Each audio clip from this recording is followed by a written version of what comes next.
MudRunner and SnowRunner may share the word we apply to humans and animals moving as quickly as they physically can, but rest assured, nothing about this series is rapid.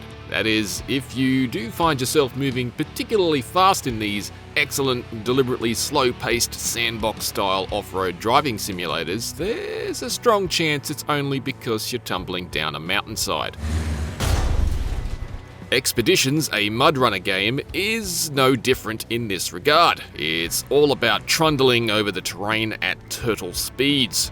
Victory is earned by staying upright and clawing your way through punishing environments that want nothing more than to tug your trucks deep into the ground or topple them over. Where Expeditions is different is in the more untamed maps and its mission design, which is now less about hauling goods and more about exploring the woods, so to speak. The good news is that Expeditions is a satisfying and worthwhile twist on the MudRunner SnowRunner experience, even if mission objectives can get a little formulaic and frustratingly gated at times.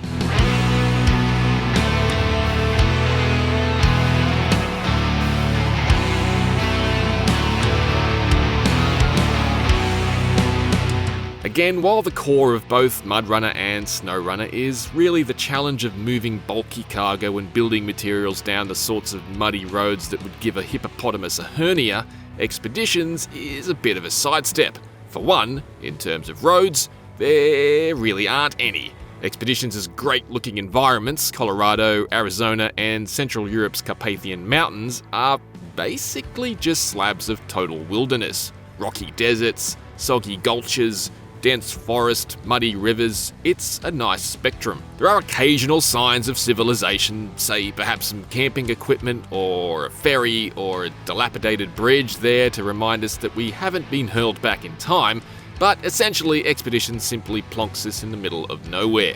That, in turn, informs the mission design. Sure, the vehicles feel the same as they have in the series to date, as they wallow and churn through the physics-based, delightfully deformable muck. But instead of lugging lorries full of concrete slabs or lumber from point A to point B, Expeditions' objectives are rooted in research and exploration.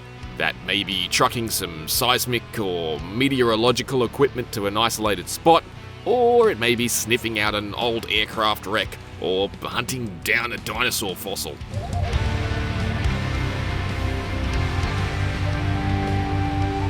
The simple inspection and scanning QuickTime events that accompany reaching a destination feel mostly pointless, but I guess they're slightly better than some kind of passive or non-interactive notification.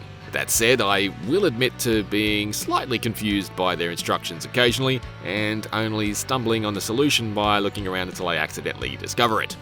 Take a picture of the island. Island? No. Island? No. Mountain? Yes? What?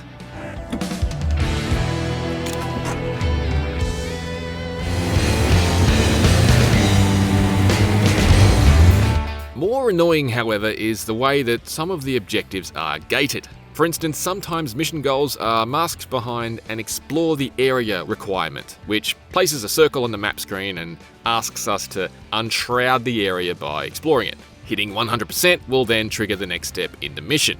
It's a little arbitrary and repetitive, but I have found it's been generally straightforward to 100% a zone by using Expeditions' new drone feature, as flying the drone around uncovers the area just the same as driving around it does. That is, until it wasn't, and I was stuck inching my way back and forward across a marked area at 97%, then 98%, and then an agonizing 99% discovered, trying to find the sliver I'd missed. It took forever. Missed sections really need to be more evident on the map screen in this instance. It was simply not clear at all what part of the zone I hadn't seen. Perhaps a different colour? Anything at all? It was a particular problem in this mission because I wasted so much fuel schlepping around trying to find that last 3% that I ran out just 40 meters from the final objective and needed to replay the entire mission again. Well over an hour flushed down the drain. It is a relief that, once uncovered, areas don't need to be re-explored on follow-up mission attempts, but redoing all of that initial navigation to pick up where you left off is extremely time consuming, and it's not similarly rewarding the second time around. The map system probably just needs a bit more finessing in general, to be honest. Particularly for anybody new to the series, it's a sore spot. It's odd, for instance, that some objective locations are not marked with a simple icon and require us to scroll to the objective on the map screen and have the cursor automatically place itself over the mystery spot we need to go, just so we can manually place our own navigation point. It's an unnecessary step, and my prediction is that some people will simply be confused by the lack of an initial marker. That would be a shame too, because Expeditions is broadly a more approachable game than the likes of MudRunner and SnowRunner. I do feel a little railroaded here in Expeditions, in contrast to SnowRunner's less restrictive design, as missions are only unlocked in a very specific order. I don't hate it, but I also don't think it's a better system. On the other hand, I wouldn't be surprised if the way missions are trickled out gives new players a more overt sense of progression.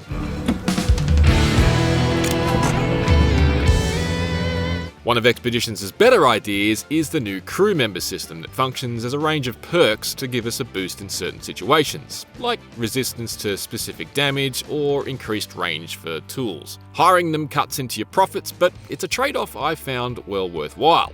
It felt inessential at first, but before long I'd come to appreciate the bonuses afforded when bringing along certain staff. Certainly the bloke who lets me embed ground anchors twice as far away makes them far more useful. There's some light base building in here too, but it seems expensive, and so far I've mostly ignored it in favour of heavily modifying my trucks instead. Those ground anchors are just one of the new tools that make taking on the terrain of the map slightly less intimidating. Ground anchors can be instantly drilled and sunk into the rock or dirt to provide winch points when there aren't any trees within range. And a depth sounder can be pinged to indicate when water is too deep to ford. The jack in particular almost feels like a cheat. It's a tool that will painlessly right an overturned vehicle. You'd better believe I wasn't too proud to use it though. It's certainly a handy device to have in your back pocket when things go pear-shaped after 90 minutes of hard slogging.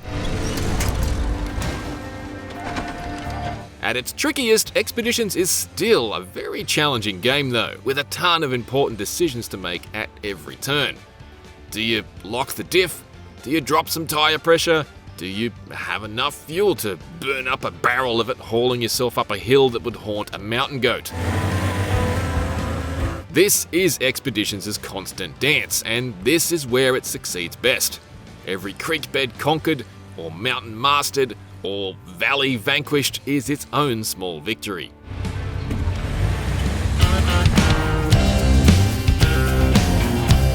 If you're under the impression that as a spin-off, Expeditions is some kind of smaller, low-fat SnowRunner experience, it's not.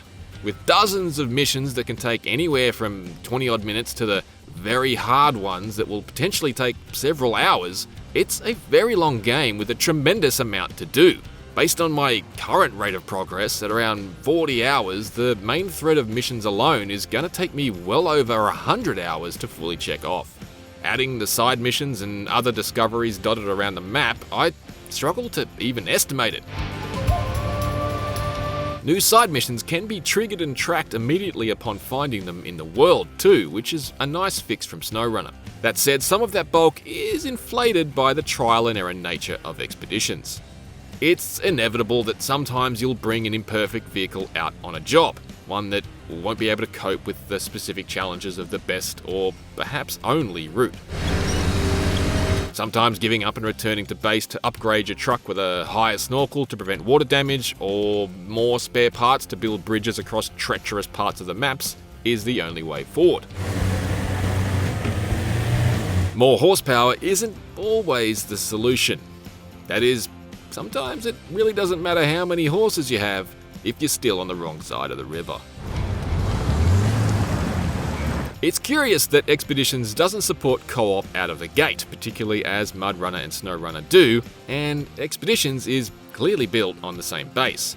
Presumably there's a reasonable explanation, but the good news is that the developers have confirmed that co-op is coming at an unspecified later date. Just be aware that it's not here presently in case that's crucial for you.